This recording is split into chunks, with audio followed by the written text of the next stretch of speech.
Welcome to your daily reading, folks.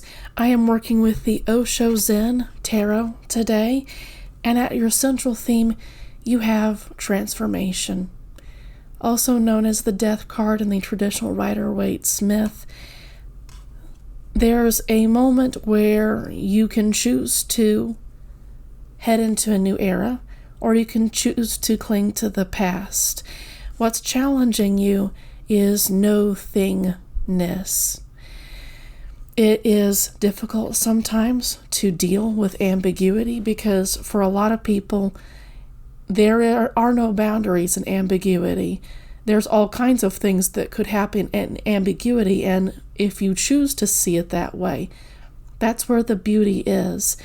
But right now, a transformation, you're in that phase right before you are actually reborn into a new era, or before a new era starts for you. And right now, it is just no-thingness. Difficult to deal with. You can manifest whatever you want in this particular stage. You can make a choice that changes everything at this stage. But are you comfortable enough to hang out with the ambiguity of being between stages? Are you comfortable enough to hang out there long enough to think about what it is you truly want to do? That's what's crossing you with transformation and no-thingness. In your past, something got integrated, or you integrated something within yourself. These are opposing figures, opposing entities that are unified, or at least there was an attempt to unify things. And it's possible that you might have to revisit the past. Maybe not. Revisit the past after you go through this transformation and integrate what you've learned. Possibly not. Maybe continuing to move forward is in your best interests. We can talk about your future right now. After you have gone through so much, after you've gone through a major transformation, after you've manifested something, you've hung out in the darkness and thought about what direction you want to take, you have the Two of Water, which is about friendliness and possibly meeting some new people. That's the traditional Two of Cups in the Rider-Waite-Smith, and I've been getting Two of Cups for you guys now for a while, for whoever I'm speaking to. There's someone here who you're supposed to meet, but are you willing to meet them? It feels like with 3 major arcana cards leading up to this minor arcana card, that there's part of you that wonders if you've changed so much that you don't want necessarily to meet people that you could meet, for instance. That might be good for you to meet. Keep an open mind. Definitely be friendly to others, and it might be that your experiences have hurt you, have scarred you so much that you don't necessarily want to get out there. This spread is encouraging you. These cards are encouraging you to get out there.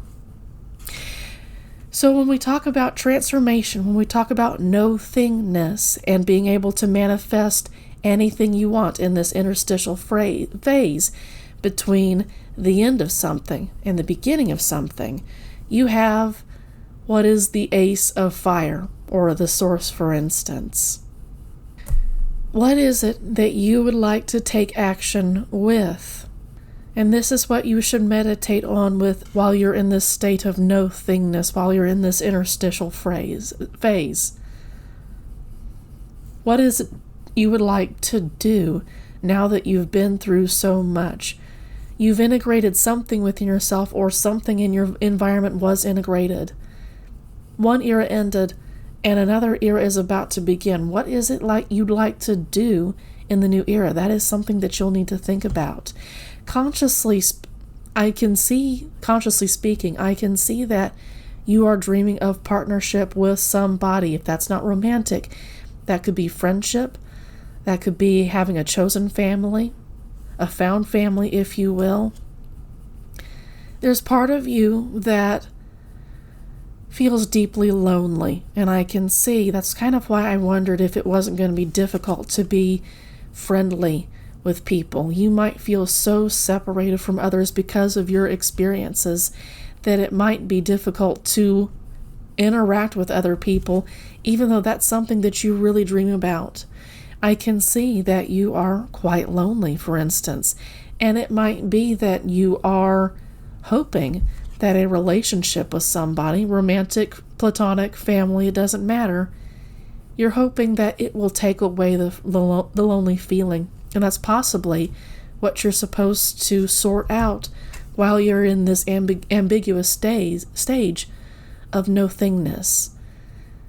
You're supposed to become comfortable with being alone, with being by yourself.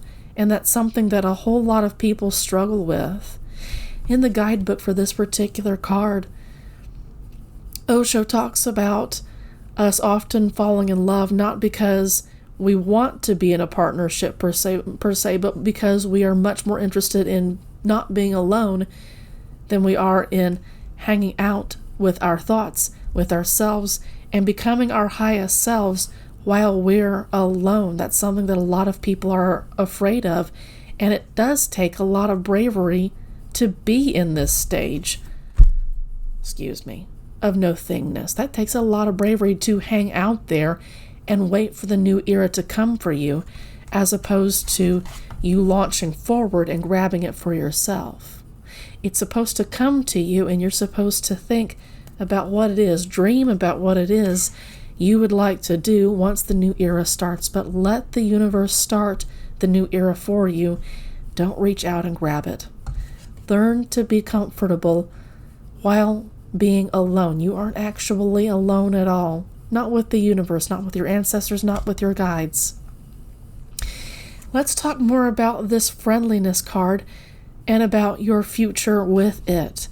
You have in the advice section in the Rod of the Celtic Cross, you have waiting at the gate for someone to let you in. Now it's kind of interesting. I note that the lock is not closed. This little kid could just lift the lock off the chain and that gate would open. But it is up to you to decide whether you're going to join this particular group of people or join this romantic partnership or not. It's up to you. Are you going to continue to look inside at what cool things are going on, or are you going to actually lift the lock off and the chain will fall off if you do so? That lands in your advice card. Then you got friendliness in your future position, and in your outcome, you have breakthrough. Actually launching forward into this new partnership, this new group of people, after you've been through a rough time, after you've done the work to meditate on what it is that you'd like to do. That's going to be a pretty major adjustment. I note that you have quite a bit of major arcana energy in this particular reading. So this is a tremendous moment for you. Don't take it lightly. Can you move forward in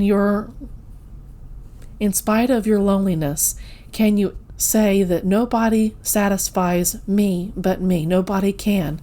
Nobody can chase away the lonely feeling, because relationships pass away.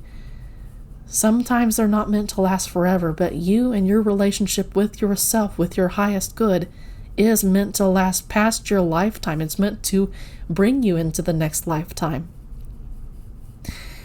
If you can come to the group in your wholeness and not in your loneliness, if you can come to the group in satisfaction of yourself and understanding that you alone can satisfy yourself, your ancestors, your guides, your universe, that's the only thing that can truly satisfy yourself.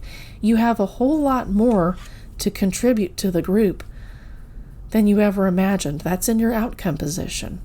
You can do this, but it takes some meditating. It takes some being comfortable with being in the ambiguous stage before you can move into something else. In your environment card, this is kind of interesting. It's not a very peaceful card at all. This is the Knight of Clouds, and he is in a fighting place, and he's tired. His eyes are red. He's been doing this constantly.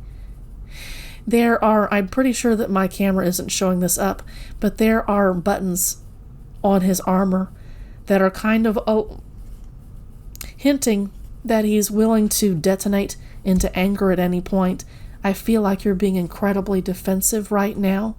It feels like you're anticipating stuff. Kind of seen here in these clouds. You're anticipating stuff that may or may not happen. You might be afraid of the group that you're supposed to join. You might be afraid of the relationship that you're supposed to be in. And as a result, you're just ready to explode in anger, because anger feels defensive. Anger pushes people away when that's not the mindset that you're supposed to be in right now. That's not the result you're supposed to have. In your hopes and your fears, you're afraid of change. And yet you're going through the end of one era and you're about to start a new one. You're afraid of change, but you want it too. You want to be out of this no-thingness stage because it is so ambiguous, because there is so much potential for something to happen. I wonder if you're not afraid of something evil happening, when just as easily something really good could happen. Hang out here in this no-thingness stage for as long as you can until the universe brings you into a new era. And then that's when the change starts.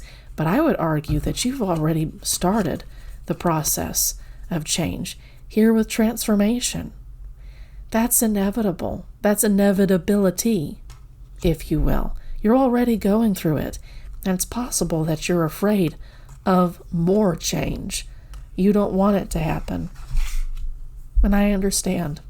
Change can be scary, especially when we feel like the past was so much more comfortable than what the future could be like. And that's kind of where this energy is coming from.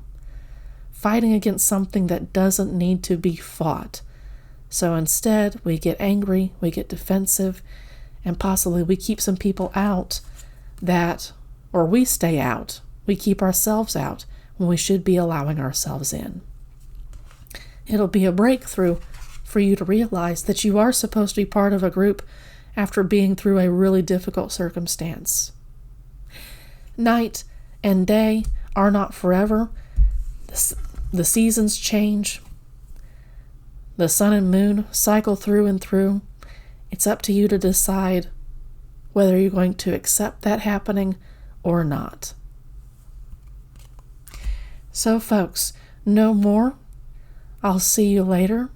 Have a good rest of your day.